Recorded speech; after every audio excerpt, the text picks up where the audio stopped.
Bonjour bien-aimés, je vous salue dans le nom du Seigneur Jésus-Christ et au nom de la famille du Seigneur de l'Église évangélique baptiste de Magog. Nous rendons grâce à Dieu pour ses bienfaits, ses bénédictions dans nos vies, pour sa protection, de nous avoir permis d'être ici ce matin dans cette saine convocation, comme le frère l'a très bien dit, pour adorer et louer notre Seigneur. Je vous invite à prendre vos Bibles. Nous allons tourner dans Hébreux chapitre 13.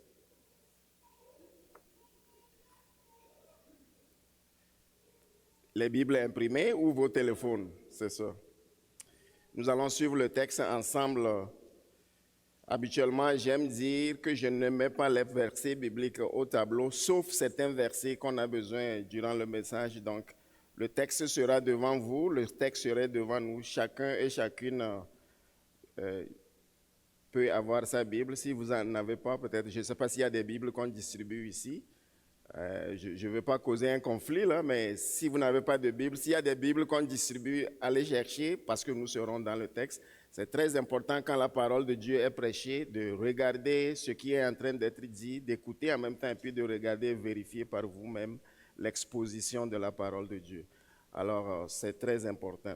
Hébreux chapitre 13. Mais bien avant de lire, je veux dire merci pour l'invitation de venir. C'est ma troisième présence parmi vous ici.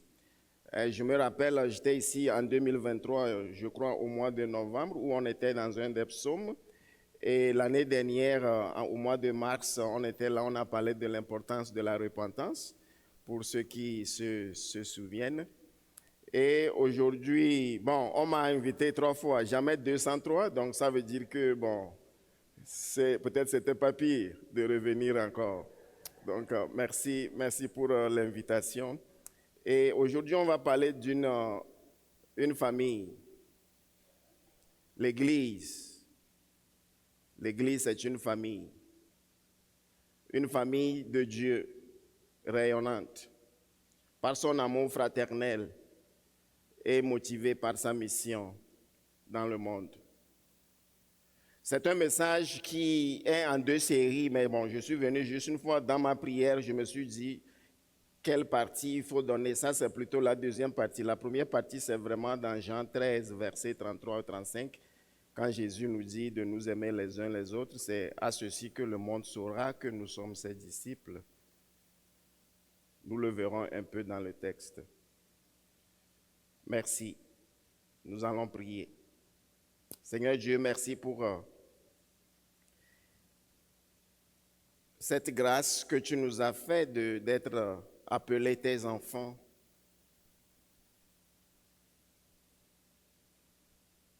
Merci pour la démonstration de ton amour envers nous, en ce que lorsque nous étions encore des pécheurs, Christ est mort pour nous. Merci pour le don de la foi. Nous sommes dans cette église qui porte ce nom, Église évangélique de la foi. Et comme nous lisons dans Hébreux chapitre 11 au verset 6, or sans la foi, il est impossible d'être agréable à Dieu. Car il faut que celui qui s'approche de Dieu croit que Dieu existe et qu'il est celui qui récompense, le rémunérateur de ceux et celles qui le cherchent. Père éternel, nous étions perdus comme des brebis égarées et tu nous as cherchés, tu es venu à nous. Ce n'est pas nous qui t'avons cherché. Ce n'est pas nous qui sommes venus à toi, mais c'est toi qui as traversé les cieux pour venir à nous. Merci d'être ce Dieu condescendant, ce Dieu missionnaire. Ce Dieu, Seigneur, qui se révèle à l'univers entier à travers la création, qui te révèle à travers ta parole et qui te révèle à travers ton Fils Jésus-Christ. Et comme la fin de ce livre que nous allons examiner dans le dernier chapitre du chapitre 13, quand nous lisons qu'il est le grand berger, Les tout premiers versets du même livre nous rappellent que dans les temps anciens, tu as parlé de diverses manières. Mais dans ces derniers jours dans lesquels nous nous trouvons, dans ces jours troubles, tu nous as parlé au travers de ton Fils Jésus-Christ. Alors parle à nos cœurs, parle à nos esprits, et que nos âmes soient élevées vers toi et à te désirer plus que toute chose. Merci pour cette Église, pour le ministère qui se fait ici pendant des décennies, à travers les vents et marées, les hauts et les bas, les conflits, les divisions, les souffrances, les peines, les déceptions. À travers cela, Seigneur, l'Église ici continue à porter le flambeau de l'Évangile. Et Seigneur, quand nous regardons en arrière et nous voyons ce que tu as fait et ce que tu continues de faire, nous réalisons que tes promesses, elles sont vivantes. Quand tu as dit, je bâtirai mon Église et les portes de l'enfer ne prévaudront pas contre elle. Seigneur, les forces de l'enfer ne prévaudront pas. Ça ne veut pas dire qu'il n'y aura pas d'attaque et de conflit. Mais ça veut dire, quelle que soit la force qui presse contre l'Église, contre cette porte, personne ne peut l'ouvrir. Qui peut ouvrir ce que tu as fermé? Et qui peut fermer ce que tu as ouvert? Nous l'avons chanté, n'est-ce pas, Seigneur, brise-moi, transforme-nous et monde-nous. Alors ouvre nos cœurs, brise notre orgueil. Et fais-nous voir, Seigneur, ton humilité à travers laquelle toi qui étais le roi des rois, s'est donné comme une brebis qui est allée à la boucherie pour nous. Fais-nous du bien ce matin dans ta parole, dans le nom de Jésus. Amen. Hébreux chapitre 13. Nous allons lire ensemble, vous pouvez suivre à partir de Louis II. Hébreux chapitre 13, c'est tout le chapitre, mais nous n'aurons pas le temps de regarder tous les versets, tout le chapitre verset par verset. Mon objectif ce matin, c'est de titiller un peu vos papilles dégustatives pour que, au cours de la semaine, vous ayez quelque chose pour pouvoir préparer vos propres recettes de nourriture. D'ailleurs, vous savez, il y aura un examen pendant la semaine. Je ne sais pas quand on va m'inviter, je ne vais pas dire de m'inviter encore, mais je vais dire au frère Carl de ramasser les devoirs à la fin de semaine. On va les corriger. Il faut 80% pour passer l'examen en passant. J'apprends qu'au Québec, on est en train de niveler, on nivelle vers le bas, mais moi, je veux niveler vers le haut, n'est-ce pas? Justement, vous allez recevoir les questions. Les questions sont déjà préparées. J'ai déjà préparé des questions que vous allez répondre dans le groupe maison cette semaine. Alors, peut-être je ne serai pas là, mais Dieu, lui, il est là, il va vous voir, n'est-ce pas? Et j'espère que chacune d'entre vous sera dans ces groupes-là pour répondre aux questions parce que je vais corriger les notes après, je vais corriger les devoirs après. Hébreux chapitre 13. Persévérez dans l'amour, l'amour fraternel. N'oubliez pas l'hospitalité, car en l'exerçant, quelques-uns ont logé des anges sans le savoir.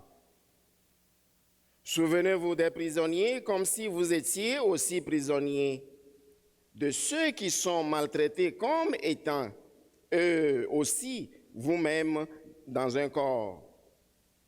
Que le mariage soit honoré de tous et le lit conjugal exempt de souillure, car Dieu jugera les impudiques et les adultères.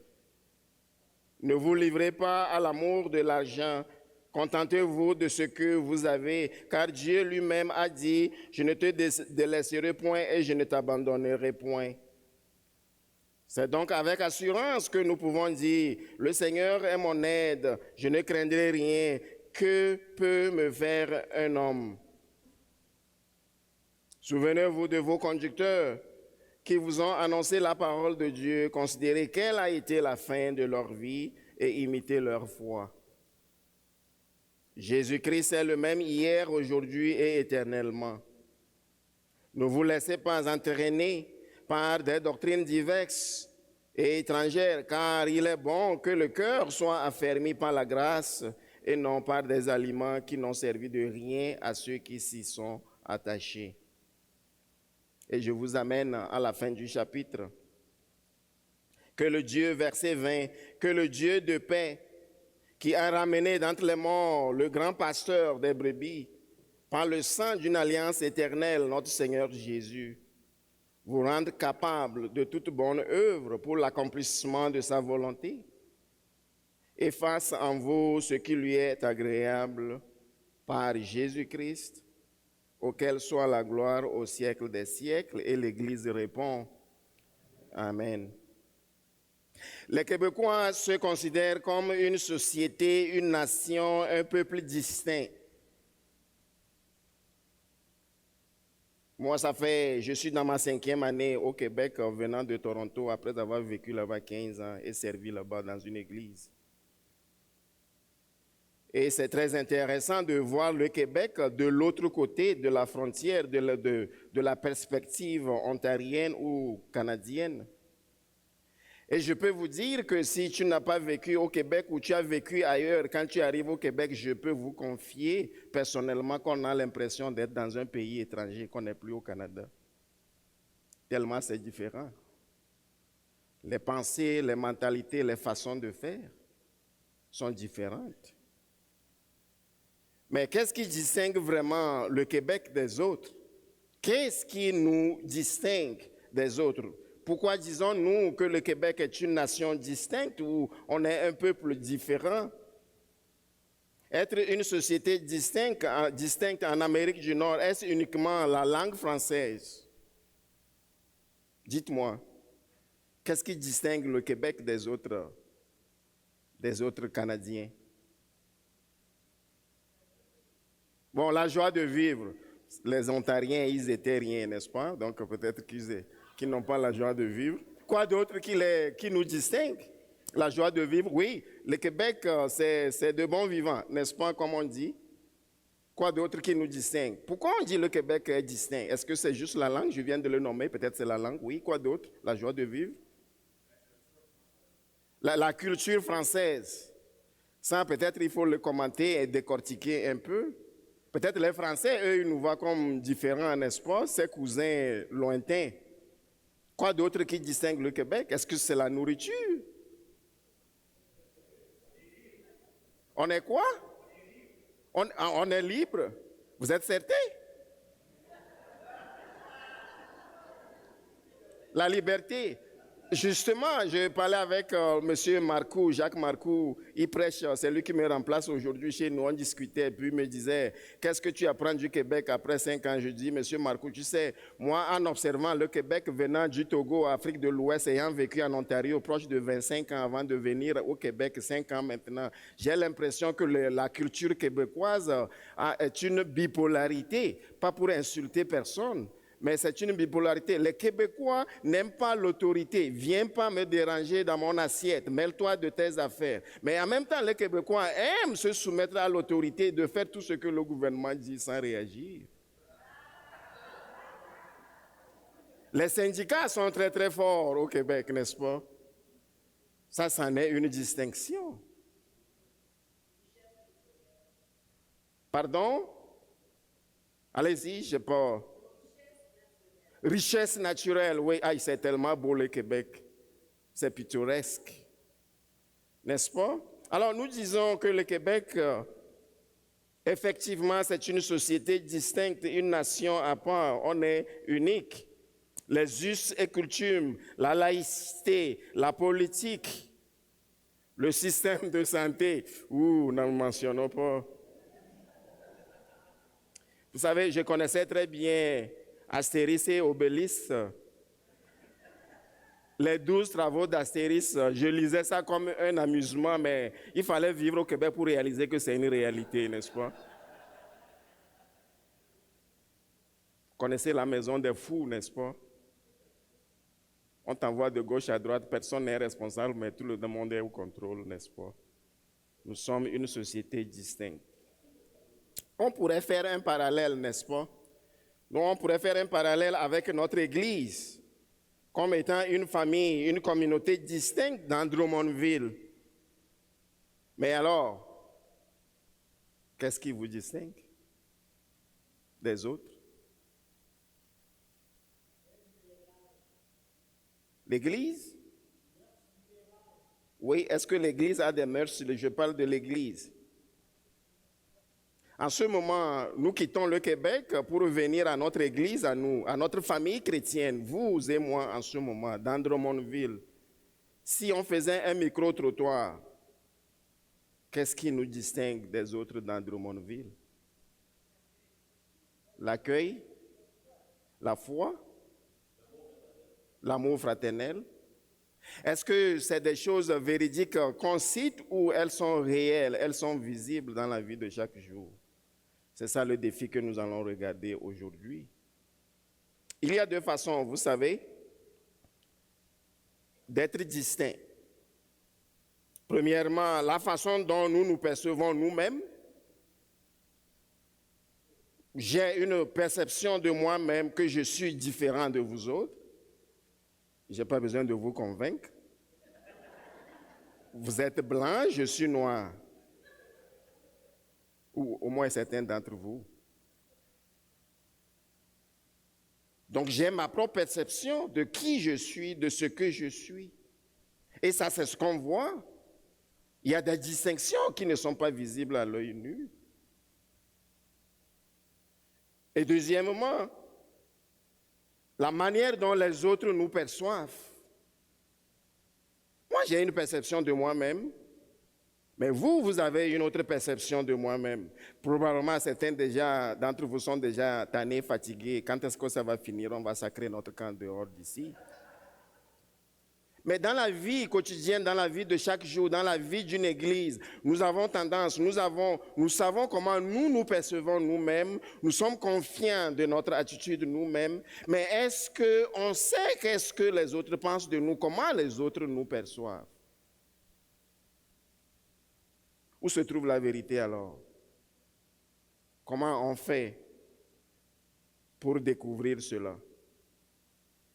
En 2004, mon épouse et moi, nous étions missionnaires, nous servions comme avec Open Air Campaigners et nous faisions des campagnes, nous voyagions beaucoup et on est allé à une conférence aux États-Unis dans l'État de Pennsylvanie. Et c'était à Lancaster, Pennsylvanie. Ceux qui connaissent cette région-là, c'est la région, on peut dire la capitale mondiale des Amish.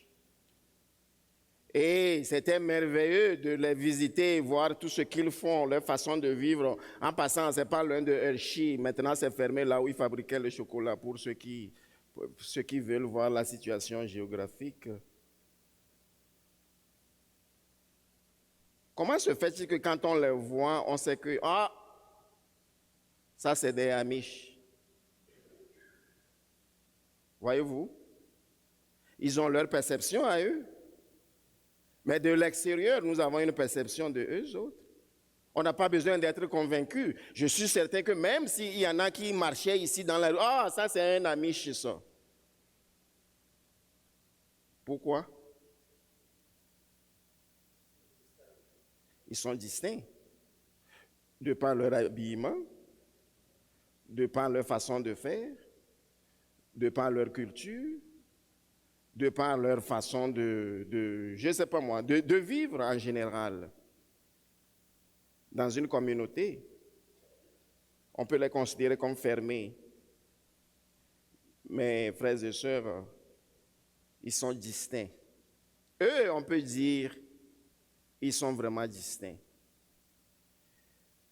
Mais si l'Église est une famille de Dieu distincte, est-ce qu'elle est vraiment distincte de la perception du monde que nous sommes différents? Ou c'est juste nous qui croyons que nous sommes différents, mais le monde nous voit comme eux autres?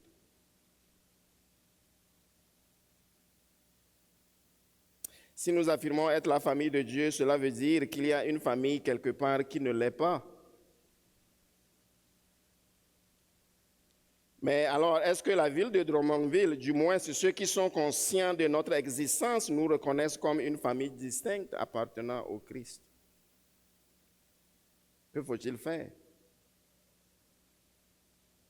Parler de notre distinction dans le monde par rapport à notre amour les uns pour les autres, comme Christ nous a aimés, devient alors primordial. Mais la raison de nous aimer les uns les autres ne s'arrête pas uniquement au bien que nous retirons entre nous, mais surtout la réalisation de notre mission que le Seigneur nous a confiée, que le Seigneur nous a donnée.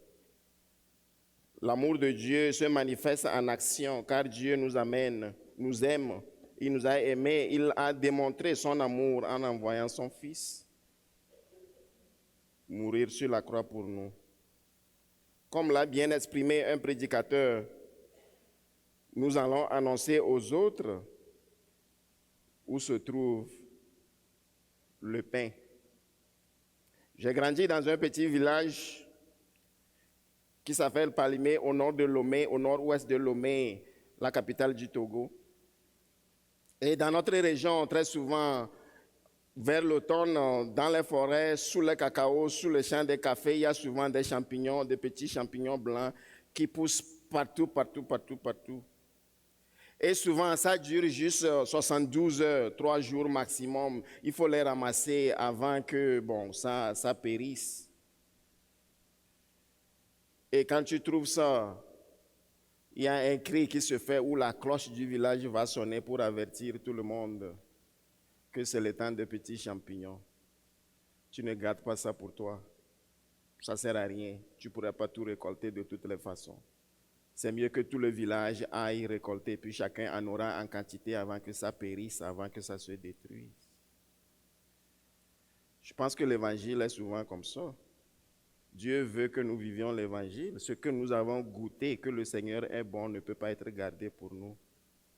Mais avant que ça fasse effet sur les autres, nous devons le goûter bien plus entre nous-mêmes. Vous savez, je vous parle du pain, une histoire de pain. J'aime beaucoup le pain. Des fois, je pense que j'en abuse. Et je me suis décidé d'apprendre à faire du pain. Mon épouse en fait, là, mais elle n'en fait plus souvent. Mais je me suis dit, moi-même, je vais apprendre à faire du pain. Et on a une sœur dans l'église qui fait du pain au levain. Elle a acheté le livre Le pain de Christina. Peut-être plusieurs d'entre vous, peut-être vous connaissez ça. Elle est québécoise. Le livre m'a coûté très cher. Je pense que c'était 45 ou 60 $ sur Amazon. Je l'ai acheté l'année dernière. J'aime le pain, mais en ouvrant le livre, en regardant les recettes, le processus, j'ai dit, oublie ça. C'est tombé sur les tablettes. 60 $, ça n'a rien. C'est bien beau les images à l'intérieur, mais ça n'a servi à rien. Mais récemment, cet automne, la sœur dans l'église m'a encouragé et dit, je vais inviter Christina, l'auteur, ou au Québec vous dites l'autrice, chez nous, et on va faire un atelier de fabrication de pain au levain. Et elle est venue chez elle, la sœur de l'église. On a invité d'autres personnes, d'autres amis de l'église qui aimeraient apprendre à faire du pain. Et puis la dame Christina est venue et Lucien s'est inscrit encore. En plus du livre qui m'a coûté 60 $, j'ai payé 70 $ pour apprendre à faire le pain. Je n'ai pas encore fait le pain. Vous savez, apprécier un bon pain, c'est une chose, n'est-ce pas? Mais en faire, c'est une autre chose. Surtout le pain au levain. Je vous dis là, c'est toutes sortes de processus de rafraîchir, de levain, etc. Ce n'est pas évident. Mais j'ai appris. Toute une journée, on a passé chez la sœur de l'église avec Christina, qui n'est pas en passant chrétienne, mais on la côtoie dans Magog et puis elle vient souvent. Finalement, Lucien, j'ai fini à faire mon propre pain, mon premier pain. Ça, c'est ma vraie photo, ça. Ce n'est pas l'Internet, ça. Ça, c'est mon premier pain au levain. Et j'ai fait goûter. Si mon épouse dit, c'est pas mal, c'est bon, n'est-ce pas? Voyez-vous, la réalité de la vie quotidienne, la réalité de la vie chrétienne, c'est bien beau d'apprendre, de faire des études bibliques, de lire la parole de Dieu. Mais si on ne la met pas en pratique, ça ne va pas servir à grand-chose, sinon pour notre propre intérêt. Ceux qui sont en médecine ou des infirmiers ou infirmières ou qui ont déjà étudié à l'école de médecine vont vous confirmer qu'il y a une différence à apprendre à vacciner ou à injecter comment on dit ça en français, un dummy, une poupée ou un mannequin, que de travailler sur un mannequin à l'école de médecine. Ce n'est pas la même chose que de faire exactement les mêmes choses dans la vie réelle sur un vrai corps humain. La pratique, c'est au-delà de la théorie. Une église, frères et sœurs, est une famille. Et cette famille doit mettre en pratique la parole de Dieu. Et comme vous le voyez sur l'écran, si nous voulons être des gens reconnaissants, des chrétiens, des gens saints, purs, aimables ou aimants, des gens hospitaliers, des gens soumis, alors cela va devoir se manifester dans nos relations comme une famille de Dieu. Je vous ramène au texte un peu. Dans Hébreux chapitre 13 que nous avons lu, j'aimerais qu'on regarde la fin du chapitre 12. À partir du verset 27, il dit, ces mots, une fois encore, indiquent le changement des choses ébranlées comme étant faites pour un temps, afin que les choses inébranlables subsistent. C'est pourquoi, recevant un royaume inébranlable, montrons notre reconnaissance en rendant à Dieu un culte qui lui soit agréable, avec piété et avec crainte, car notre Dieu est aussi un feu dévorant. Remarquez très bien le verset 28. Le verset 28 dit, recevant un royaume inébranlable, montrons notre reconnaissance en rendant à Dieu un culte qui lui est agréable. À quoi ressemble un culte agréable pour le croyant? Comment je sais que ma vie chrétienne, le culte que je rends à Dieu, pas juste dimanche, mais de jour en jour, est agréable à Dieu? Individuellement et congrégationnellement, comment déterminons-nous que notre culte d'adoration, notre célébration de Dieu est un culte agréable? Il nous dit on le fait avec piété et on le fait avec crainte. Alors, nous tombons dans le chapitre 13, où il nous explique les raisons pratiques de la façon dont nous menons un culte agréable, avec reconnaissance, avec action de grâce et crainte et tremblement de l'Éternel, qui est notre Dieu sauveur et juge. Vivre de façon agréable, c'est de vivre comme ambassadeur du Christ dans le monde, auprès de tous ceux et celles que Dieu met sur notre chemin, en commençant par la maison de Dieu. Remarquez qu'il y a plusieurs impératifs. Vous allez le voir dans les notes que j'ai données, dans les questions que vous allez examiner cette semaine dans vos groupes. Il y a plusieurs impératifs qui seront importants à étudier. Il nous dit, persévérez dans l'amour, c'est un commandement. Souvenez-vous des prisonniers, n'oubliez pas l'hospitalité, honorez le mariage, n'aimez pas l'argent, cherchez le contentement, souvenez-vous de vos conducteurs, imitez leur dévouement au Seigneur, soyez affermis par la grâce de Dieu au verset 9, offrez des sacrifices de louange au verset 15, obéissez à vos conducteurs, verset 17, priez pour nous, pour les missionnaires et la propagation de l'évangile, et cela continue. Vous allez examiner ça cette semaine et comment cela s'applique dans nos vies individuellement et personnellement. Nous n'aurons pas le temps de les examiner tous, bien sûr. Et si nous le faisons, il y aura un impact dans nos vies et celle de la communauté d'église évangélique de la foi. Si l'Église s'applique à ces choses. Que signifie vivre dans la reconnaissance? Je vous laisse en rafale quelques points. Le premier, c'est de persévérer.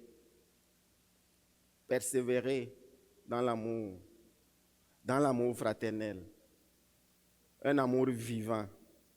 Vous le voyez dans le verset premier. Persévérer dans l'amour fraternel. Le mot utilisé ici est Philadelphia. Ce sont deux mots qui sont mis ensemble. L'un est un verbe philéo qui signifie aimer ou avoir une grande affection pour la même chose. Et adelphos qui signifie frère. Et en passant féminin et masculin, quand on dit frère dans la Bible, ça inclut les hommes et les femmes. On peut dire frères et sœurs. Ou du même sein, quelque chose ou quelqu'un qui est les gens qui sont sortis du même sein. Littéralement, on est sortis du même ventre. Je suis né d'une famille de 8 enfants. Et mes frères et mes sœurs, qui sont deux, sont sortis du même ventre que moi. C'est la même chose pour la foi chrétienne. Nous avons le même Seigneur, le même Sauveur qui nous a engendrés par la puissance du Saint-Esprit. Autrement dit, nous sommes sortis du même ventre. Nous aimer les uns les autres, c'est de nous aimer comme frères et sœurs qui sont créés par le même Créateur. Non seulement ça, qui sont sauvés par le même Sauveur. Vous voyez comment c'est violent, la haine dans l'Église? Vous voyez comment c'est désagréable, le manque d'amour dans une église. Certains d'entre vous le vivez déjà probablement dans votre propre famille ou les frères et les sœurs. Moi, je viens au Canada, j'apprends, tu demandes à un tel frère, oh non, on n'est pas proche. Comment ça, on n'est pas proche? Mon frère et moi, on ne se parle pas. Cette violence qu'on vit, d'être sortis du même ventre, mais on ne se parle pas, on se dit, on n'est pas proche. Ça veut dire on n'a aucune relation. C'est la même chose qui peut s'appliquer dans l'Église et même encore plus. Aimons-nous les uns les autres.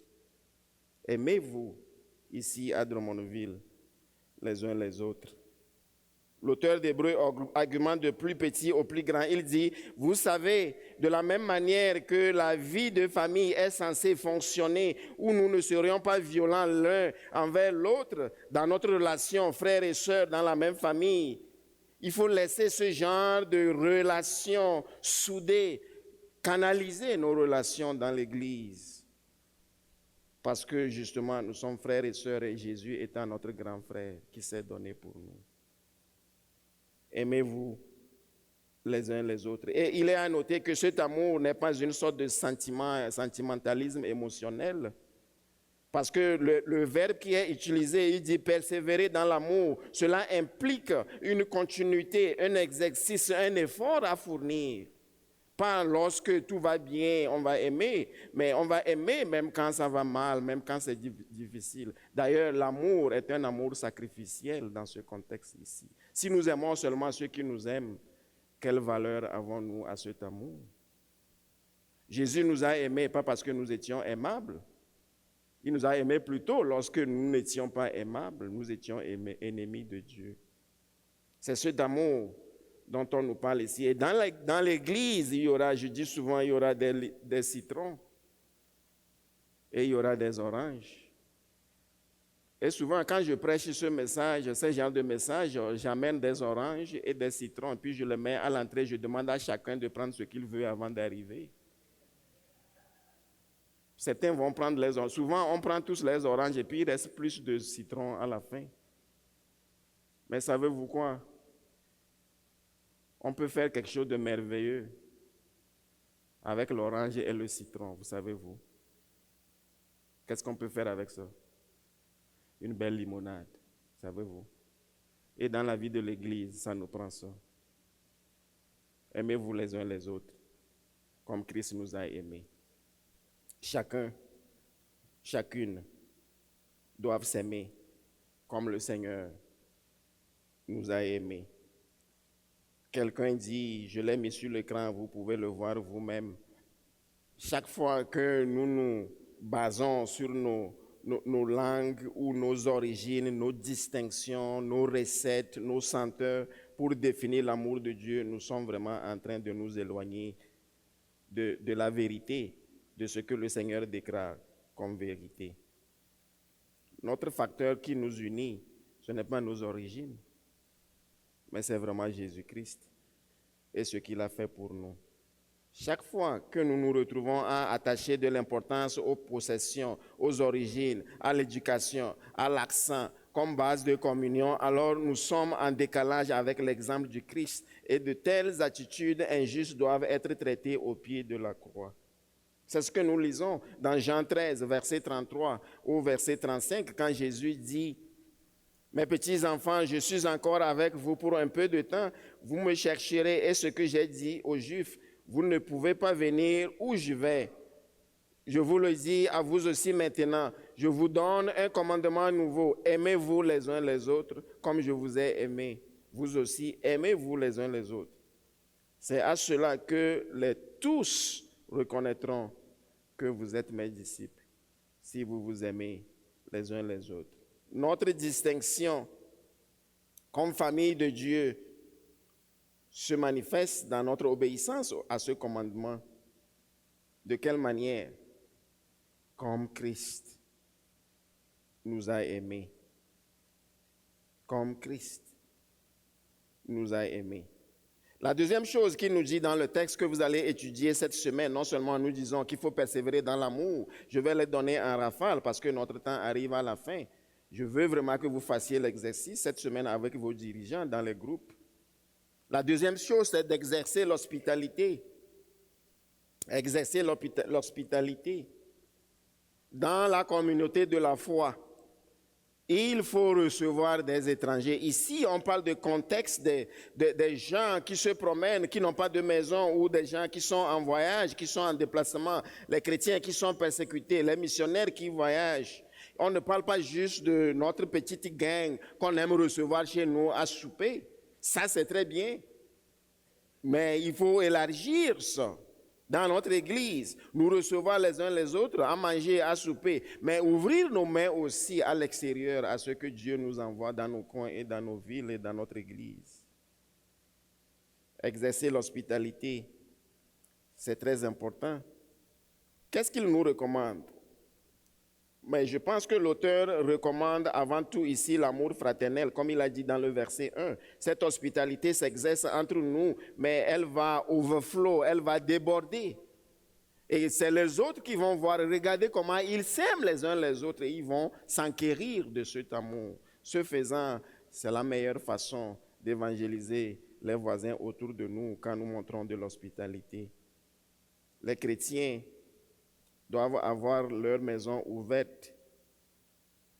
Mais avant d'ouvrir leur maison, il faut que nos cœurs soient ouverts pour aimer Dieu comme il nous a aimés et pour aimer notre prochain. Remarquez, le mot-clé ici, c'est dans certaines versions, ça apparaît aimer. N'oubliez pas l'hospitalité envers les étrangers.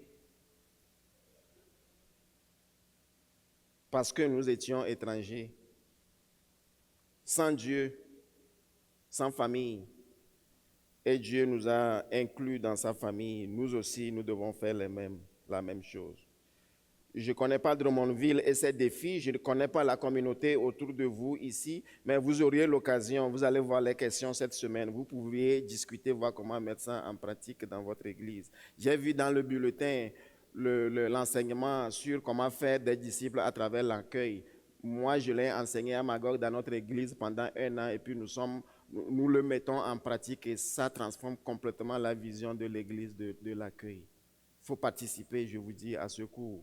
C'est un cours très important. L'accueil, ce n'est pas juste quand on remet le bulletin, quand la personne arrive. Il y a plusieurs niveaux de cela. C'est juste la première ligne dimanche. La suite, elle est très importante. Soyez hospitaliers. Dans un discours politique que nous lisons en ce moment où on a la peur de l'étranger, l'Église doit être distincte.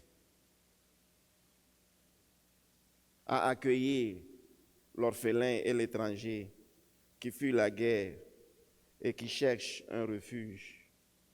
Je pense que cela est important. Sympathiser, troisième chose, avec les prisonniers, au verset 3. Une famille distincte, aimante, et entre les frères et les sœurs, une famille de Dieu accueillante, hospitalière, mais troisièmement, la sympathie pour les prisonniers. Ici, on nous parle des prisonniers, ceux qui ont été emprisonnés pour leur foi.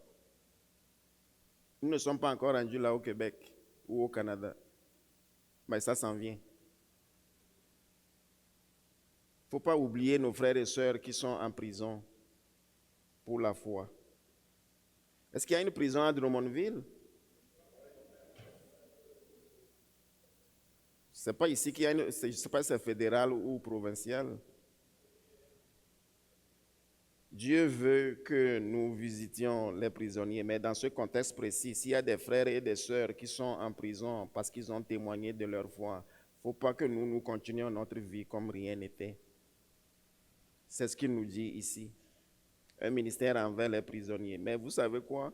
Il y a des prisonniers un peu partout dans le monde. Dans vos groupes, cette semaine, vous pouvez prier pour l'Église persécutée, par exemple. Mais ce n'est pas toutes les prisons qui ont des murailles et des barreaux de fer. En ce moment, il y a des gens dans cette salle qui vivent en prison. Mentalement, émotionnellement.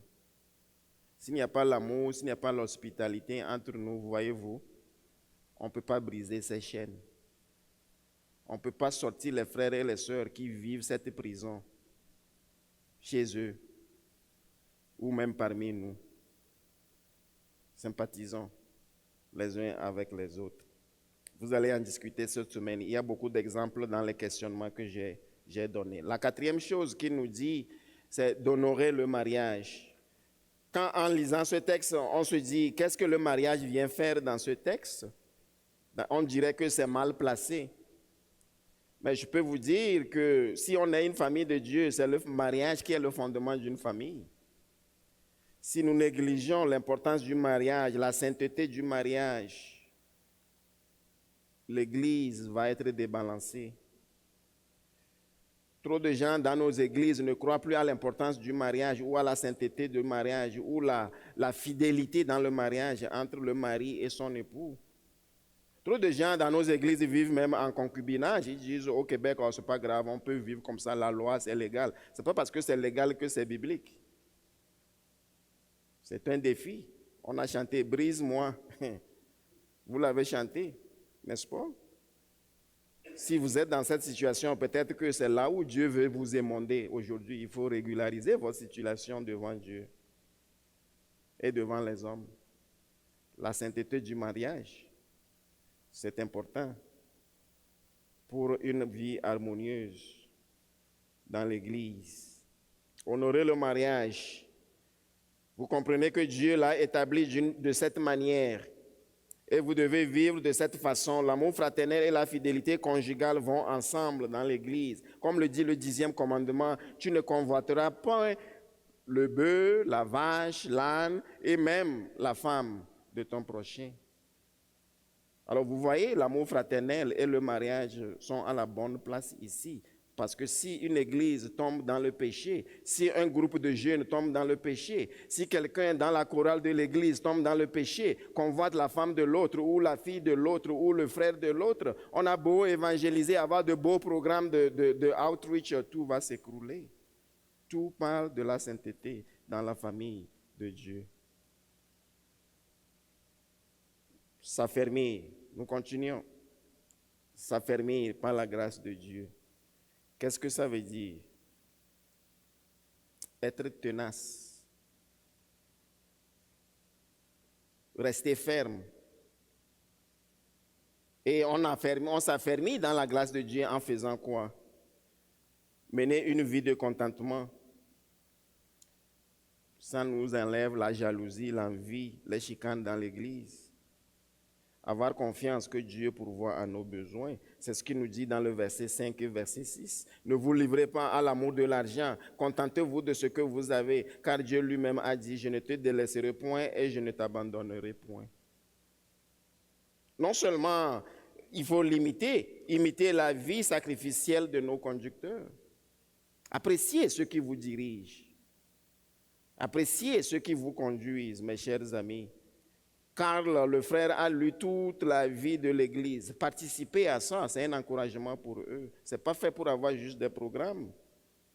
C'est fait pour vous faire grandir. Mettez du temps de côté cette semaine pour participer au groupe, pour discuter ensemble de ces passages que nous voyons en rafale. Se garder contre les faux enseignements. Mes chers amis, je vous invite à laisser tomber les gourous de YouTube pour écouter les enseignements qui se donnent ici dans votre église. Vous en avez assez pour aller jusque dans l'éternité. On n'a pas besoin de quelqu'un au Bangladesh qui nous envoie une nouvelle découverte de la parole de Dieu. Vous l'avez devant vous. Vous savez, quand vous allez ramasser de n'importe quoi sur l'Internet, là, c'est M. Bolduc, c'est M. Karl et les autres qui seront pris à dépenser de l'énergie pour essayer de corriger toutes les faussetés que vous ramassez sur l'Internet. Pendant ce temps, ils dépensent l'énergie ailleurs. Ils ne le dépensent pas pour faire grandir l'Église. Étudier la parole de Dieu ensemble, c'est assez pour vous faire grandir. N'est-ce pas? J'espère que vous êtes d'accord avec ces affirmations. Se garder contre les faux enseignements, mais aussi aimer la libéralité. Ouvrez vos mains, ouvrez vos cœurs. C'est ce que le Seigneur demande à son Église. Merci d'avoir organisé ce souper bénéfice, n'est-ce pas, pour Saint-Bec. Ça montre déjà qu'on a des gens dans cette Église qui aiment le don de libéralité. Faisons-le ensemble. Bon, c'est la fin du message. Faisons-le ensemble. Faisons-le individuellement. Faisons-le pour la gloire du Seigneur. Je termine avec ceci. S'affermir par la grâce, ça veut dire prier pour tous les ouvriers dans la moisson. Priez pour tous les ouvriers dans la moisson. Réjouissez-vous avec ceux qui se réjouissent et espérez le meilleur dans le Seigneur. Notre distinction, cette distinction comme famille de Dieu à Drummondville se trouve dans notre obéissance à la mission de Dieu. Quand une église, frères et sœurs, quand une église commence un ministère d'implantation, on est souvent orienté vers l'extérieur. Savez-vous ça? On est orienté vers les autres. Pourquoi le faisons-nous? Parce qu'on veut grandir. 5 personnes se réunissent, étudient la Bible, ils sont orientés vers l'extérieur, ils veulent que le monde s'ajoute. Ce qui nous arrive souvent, une fois qu'on est grandi, on devient une grande église, on devient renfermé sur nous-mêmes. Et nous perdons de vue cette flamme du départ où nous étions ouverts vers l'extérieur. Que cette église continue de grandir à l'intérieur, mais aussi orientée vers les gens de l'extérieur. C'est ce que nous dit la parole de Dieu. Une famille de Dieu que nous sommes, une église locale rayonnante, se distingue par son amour fraternel en son sein, par sa marche dans la vérité et surtout par sa mission que le Seigneur nous a confiée dans ce monde. Alors, une petite roche dans vos souliers pour cette semaine.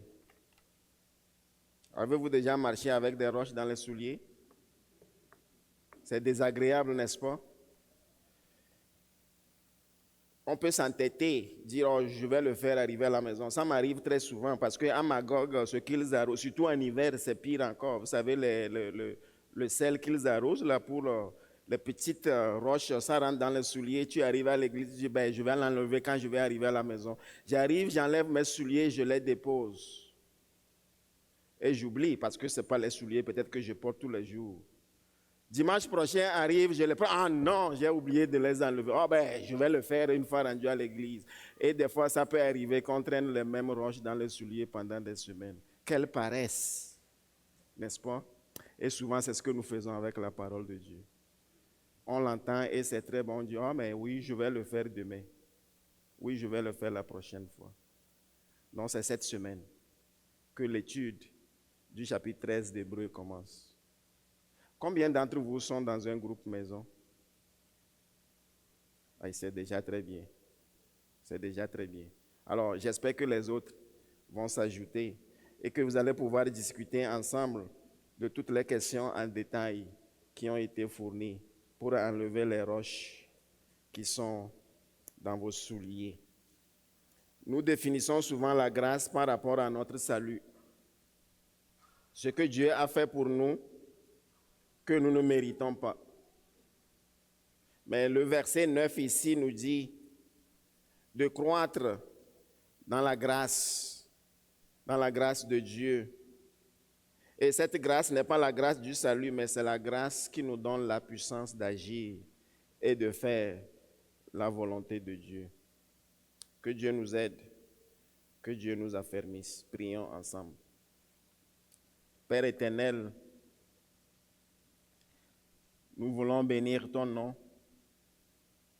Nous voulons te glorifier. Nous voulons te louer. Nous voulons te remercier pour ton amour. Seigneur, je prie que tu nous donnes la grâce et la force de nous aimer les uns les autres, d'être hospitaliers, de nous rappeler de ceux qui souffrent pour la foi, de garder le mariage saint et honorable, d'aider les couples à grandir et à maturité dans cette Église, d'amener nos jeunes garçons, nos jeunes filles à désirer se marier parce que c'est toi qui l'as créé. Ceux qui en veulent et ceux qui cherchent, Seigneur, que tu puisses pourvoir. Père, aide-nous à nous affermir, à rester fermes dans ta parole, afin que, Seigneur, nous menions une vie de contentement, une vie de reconnaissance, une vie d'adoration. Aide-nous à être remplis de générosité. Générosité avec notre temps, générosité avec notre argent, générosité avec nos maisons, générosité avec nos voitures. Tout ce que tu mets entre nos mains peut servir à t'adorer, à te louer et à faire avancer ton royaume. Seigneur, je prie que tu gardes nos leaders, que tu nous aides à les aimer, à les apprécier. Nous sommes très vite sur la gâchette à critiquer quand ça va mal. Que cette Église puisse apprécier leurs responsables, leurs dirigeants. À se soumettre, cela veut dire de participer à la vision que les dirigeants donnent à cette Église. Enlève les murmures, les disputes, les querelles, tout ce que Satan essaye de faire pour diviser. Ô Seigneur, comme les hommes et les femmes, M. Carson, pendant longtemps, qui ont œuvré ici avant de quitter, avant de déménager, qui ont laissé, Seigneur, quelque chose ici dans cette ville de Drummondville, et que nous sommes encore présents aujourd'hui, que nous soyons fidèles, et que ceux qui viendront avec nous des générations après puissent dire, ils ont été fidèles parce que tu as été un Dieu fidèle.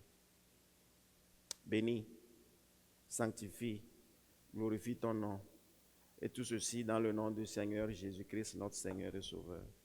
Amen. Amen.